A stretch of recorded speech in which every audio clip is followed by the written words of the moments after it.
Republic Day.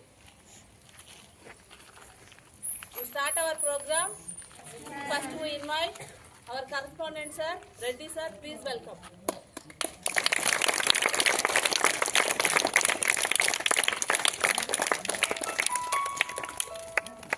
Next, our director madam, Shanti madam, please. Phone uste cut chesandi. Phone ichche.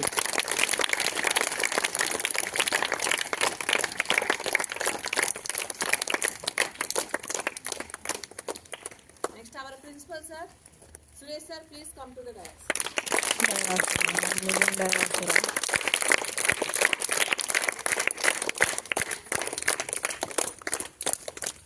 Next, we start the program by prayer. Attention. Standard is. Attention. Standard is. Attention. Join your hands, please. Close your eyes.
To my country, and my people, I pledge my devotion.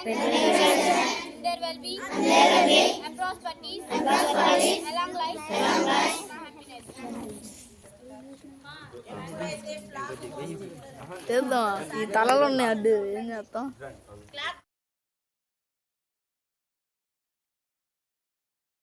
కొట్టకూడదు అమ్మ salute చేయండి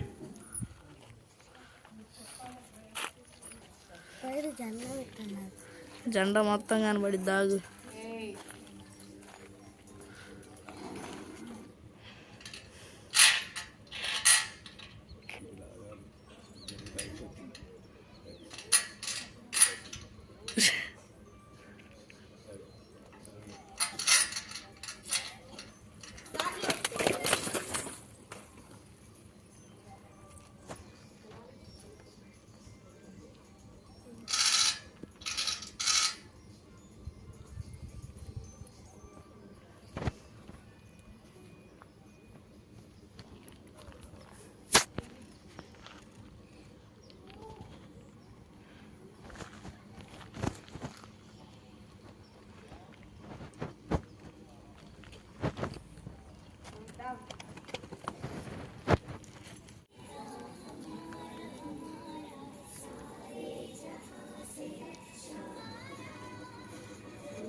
Today we are going to celebrate 76th Republic Day celebrations in Vijayata English Medium School, Ravela. So why we gathered here? That is very clearly known about all the people to celebrate Republic Day. So what is the difference between Independence Day and Republic Day? And what is the importance of Republic Day? Like that, we will share some important aspects in our mother tongue for better understanding purpose. So listen very carefully. These are very valuable and very important to all the students to mold their lives for the future purpose. See, listen very carefully. ఈరోజు గణతంత్ర దినోత్సవంగా మనం జరుపుకుంటున్నాం. దానికి గల కారణాలు ఏంటి అని మనం ఆలోచిస్తే గణతంత్ర దినోత్సవం అనేటువంటిది మన భారతదేశాన్ని రూల్స్ రెగ్యులేషన్స్ కలిగినటువంటి ఒక కాన్స్టిట్యూషన్ని నిర్మించుకొని ఆ కాన్స్టిట్యూషన్లో ఉన్నటువంటి ప్రతి ఆర్టికల్ని ప్రతి భాగంలో ఉన్నటువంటి ప్రతి ఒక్క సెంటెన్స్ని ప్రతి షెడ్యూల్లో ఉన్నటువంటి ప్రతి ఒక్క అంశాన్ని మనం క్షుణ్ణంగా తెలుసుకొని దాని ద్వారా ఈ యొక్క రిపబ్లిక్ డే యొక్క ముఖ్య ఉద్దేశం ఏంటంటే మన దేశం యొక్క హెడ్ అంటే రాజ్యాధి నేత వారసత్వంగా ఉండకూడదు. రాజ్యాధి నేత అంటే రాజ్యానికి అధినేత అంటే దేశానికి అధినేత అయినటువంటి వ్యక్తి ప్రజల చేత ఎన్నుకోబడినటువంటి ప్రజాప్రతినిధిగా ఉండాలి తప్ప డిక్టేటర్షిప్ లాగా మోనార్కిజం లాగా రాజుల కాలం లాంటి పరిపాలన లాగా ఒకళ్ళు పోయిన తర్వాత ఇంకొకళ్ళు వాళ్ళ పిల్లల తర్వాత మరొక పిల్లలు అలా వారసత్వంగా ఉండకూడదు. ఇక్కడ రాజ్యాధికారం కానివ్వండి, దానిని నిర్ణయించే అధికారం కానివ్వండి, సుప్రీం పవర్ అంటాం దాన్ని, అది మొత్తం కూడా ప్రజల చేతుల్లోనే ఉండాలి. ప్రజల చేత ప్రజల కొరకు పరిపాలించబడేటువంటి ప్రభుత్వాన్ని రాజ్యాంగం ద్వారా మనం అమలు చేసేటువంటి కార్యక్రమమే ఈ యొక్క రిపబ్లిక్ డే. తెలుగులో మనం గణతంత్ర దినోత్సవాన్ని చెప్పుకోవడం జరుగుతూ ఉంది. మరి దీనిలో చాలా విస్తృతమైనటువంటి భావాలు కలిగి ఉండడం జరుగుతుంది. రాజ్య అధికారము అంటే ఒక దేశం, ఆ దేశం యొక్క అధికారం అనేది ప్రజల చేతిలో ఉండాలి. ప్రజల చేతిలో ఉండాలంటే మన భారతదేశం లాంటి వ్యాస్ట్ పాపులేటెడ్ కంట్రీ అంటే అధిక జనాభా కలిగినటువంటి కంట్రీకి అది సాధ్యమైనటువంటి విధానం కాదు. కాబట్టి సింగపూర్ లాంటి, మలేషియా లాంటి తక్కువ జనాభా ఉన్న దగ్గర అందరూ కలిసి కూర్చొని ప్రతి నిర్ణయం తీసుకోవడం జరుగుతుంది. కానీ ఇక్కడ మన దేశంలో వ్యాస్ట్ పాపులేషన్ అంటే విస్తృతంగా ఉన్నటువంటి జనాభా, according to the census of 2011 we have 121 crores population is there. Now that will be reached 142.8 crores. అంటే ప్రపంచ జనాభాలో మనం చూస్తే ఎక్కువ శాతం మంది ఏషియా కాంటినెంట్లో ఉంటే దానిలోని ముఖ్యమైనటువంటిది ఇండియాలోనే ఉన్నది. అంత పెద్ద పాపులేషన్ ఉన్నటువంటి ఈ కంట్రీకి ప్రజాస్వామ్యాన్ని అమలు చేయటం, ఎలక్షన్స్ కండక్ట్ చేయటము, ఇవన్నీ కూడా చాలా డిఫికల్ట్ లేదా కాంప్లెక్స్తో కూడుకున్నటువంటి అంశం.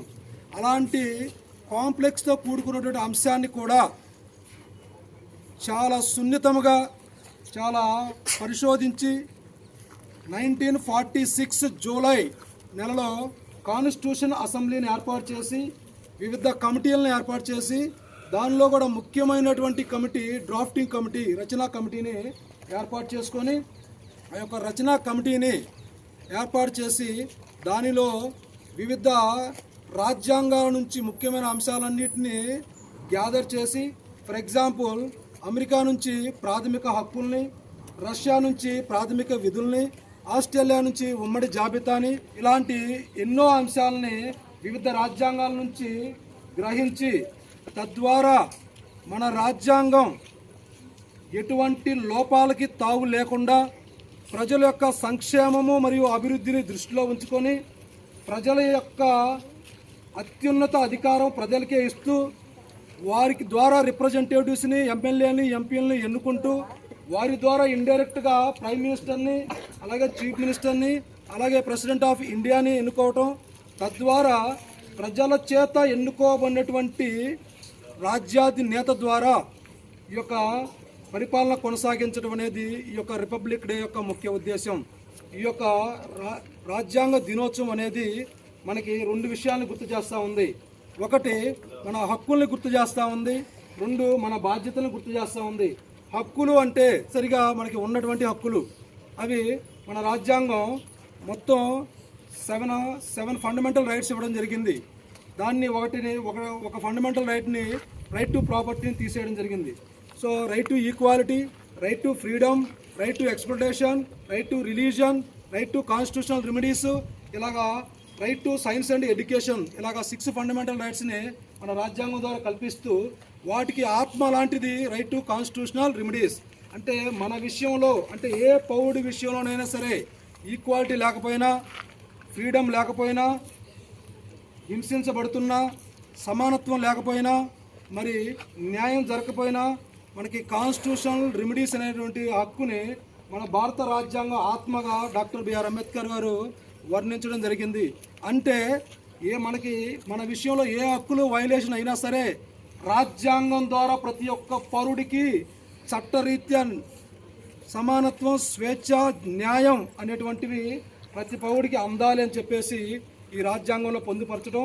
దాన్ని మన ప్రియాంబుల్లోనే మనకి వీ ద పీపుల్ ఆఫ్ అని స్టార్ట్ అవుతుంది. వీ ద పీపుల్లో మనకి 9 కీవర్డ్స్ ఉన్నాయి. మొదటిది డెమోక్రటిక్, అంటే ప్రజాస్వామ్యయుతమైనటువంటి ప్రభుత్వం అనేది ఉండాలి. అలాగే సోవిరియంట్, మన దేశానికి ఇతర దేశాలకు సంబంధించినటువంటి అంశాల్లో మనం కలుగు చేసుకున్నట్లే మన దేశం విషయంలో ఇతర దేశాలు కూడా అది నిర్ణయాలు కావచ్చు, విధానపర నిర్ణయాలు కావచ్చు, ఏ నిర్ణయాల్లోనైనా సరే భారతదేశానికంటూ తన స్వశక్తిగా సొంతగా నిర్ణయాలు తీసుకునే వెసులుబాటు ఉంది. ఏ దేశం కూడా ఇంకో దేశం యొక్క విషయాల్లో, అంతర్గత విషయాల్లో, ముఖ్యంగా ఆర్మీ, నేవీ, ఎయిర్ ఫోర్స్ వంటి విషయాల్లో కలుగు చేసుకోకూడదు. అలాంటి డెసిషన్ తీసుకునే హక్కు సోవిరియంటీ. అలాగే రిపబ్లిక్ డే, దేశాధినేతని మన ప్రజల చేత ఎన్నుకోబడాలి, ప్రజల చేత ఎన్నుకోబడిన వ్యక్తి దేశాధినేతగా ఉండాలి, ఆయన చేతే పరిపాలన చేయాలి అనేది రిపబ్లిక్ డే.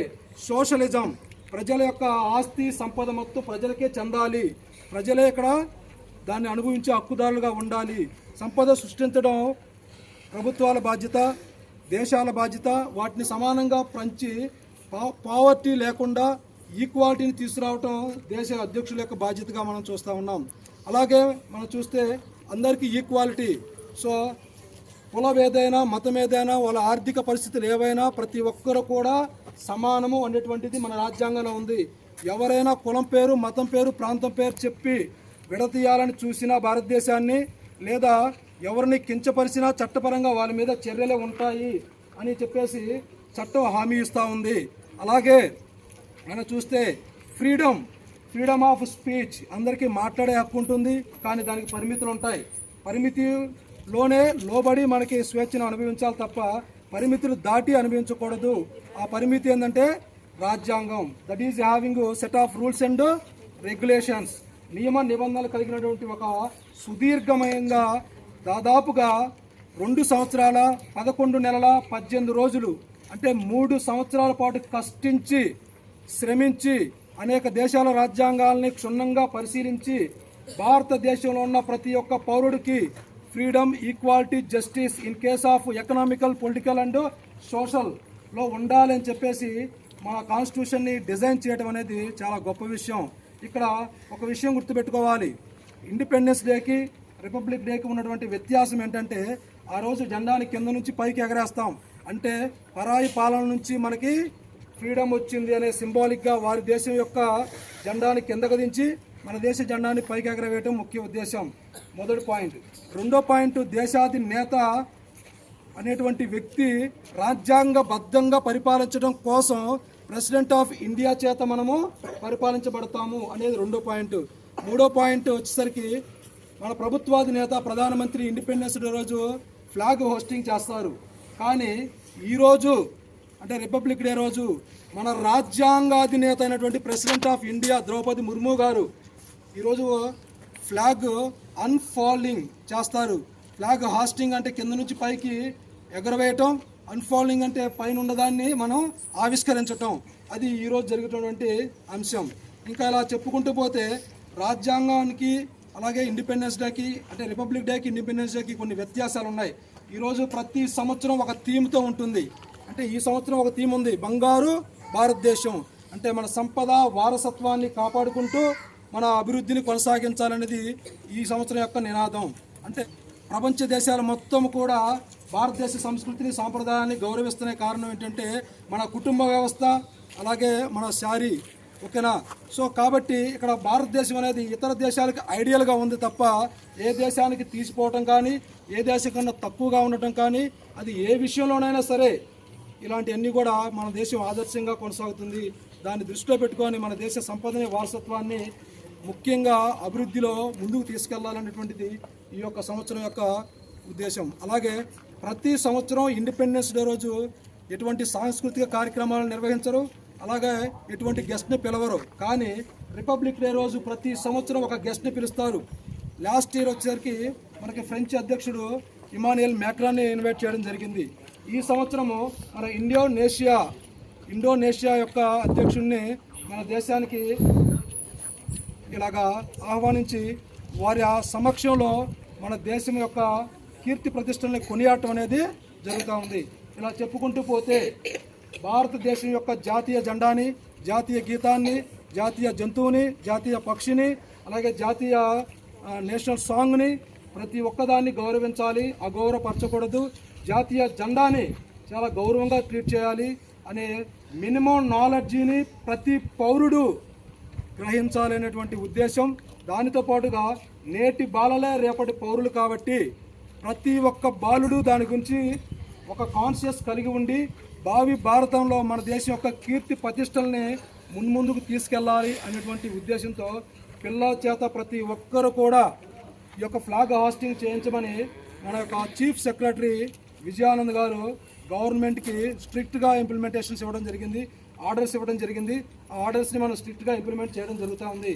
ఈ మంచి అవకాశాన్ని, వాతావరణాన్ని కల్పించినటువంటి మన యొక్క విజేత స్కూల్ కరస్పాండెంట్ గారు రామిరెడ్డి గారికి, అలాగే డైరెక్టర్ గారు శాంతి మేడం గారికి, అలాగే ప్రతి ఒక్క టీచర్కి ఇంత చక్కగా విన్నందుకు, కోఆపరేట్ చేసినందుకు ప్రతి ఒక్క స్టూడెంట్కి ప్రత్యేకంగా 76th రిపబ్లిక్ డే విషెస్ తెలియజేసుకుంటూ దీని యొక్క ఆవశ్యకతను, ఇంపార్టెన్స్ని ప్రతి ఒక్కళ్ళు నెమరు వేసుకుంటూ మున్ముందు మన దేశాన్ని భావి భారత పౌరులుగా మీరు భుజస్కంధాల మీద ముందుకు తీసుకెళ్లాలని మనస్ఫూర్తిగా భావిస్తూ ప్రతి ఒక్కరికి కూడా 76th రిపబ్లిక్ డే శుభాకాంక్షలు తెలియజేసుకుంటూ నాకు ఈ అవకాశం ఇచ్చినటువంటి మేనేజ్మెంట్కి ప్రత్యేకంగా ధన్యవాదాలు తెలుసుకుంటూ చిన్నారులందరికీ కూడా విషెస్ తెలియజేస్తూ సో నా స్పీచ్ని ముగించడం జరుగుతూ ఉంది.